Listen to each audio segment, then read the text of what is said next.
The Israeli army has launched airstrikes on southern Gaza, and that's despite the ceasefire in place now in its second week. There's no immediate comment coming from the Israeli military, but these latest pictures show the strikes in Rafah. A military chopper has also been seen circling overhead.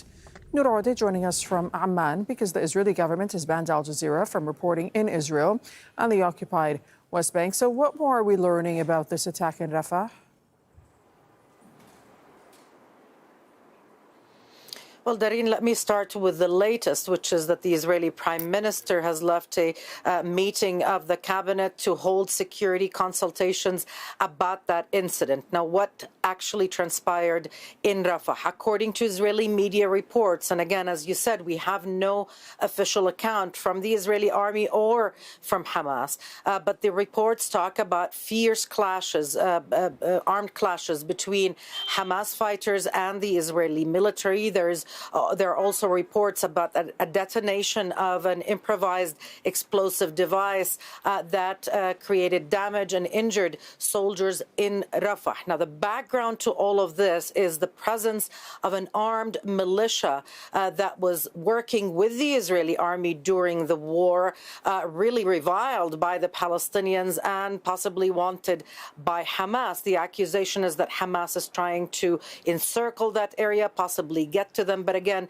we don't have official confirmation. What we do know is that there are clashes, there are possibly injuries among Israeli soldiers, and the rhetoric right now that we are hearing from Israeli politicians, from Israeli ministers and opposition leaders is that Hamas has breached the ceasefire and that there must be a swift response by Israel. Now, this, of course, is very convenient for some of the ministers in the Israeli government, certainly adding to the tension and the risks that the mediators have to deal with. But it's not all said and done, because we still have to hear from all parties involved. Certainly what is happening in Rafah is still a developing story, and we will keep you informed of all developments from the Israeli side. And Nour, the border crossing there, that's the Rafah border crossing, we understand remains shut. Netanyahu's office had said that it will remain shut until further notice.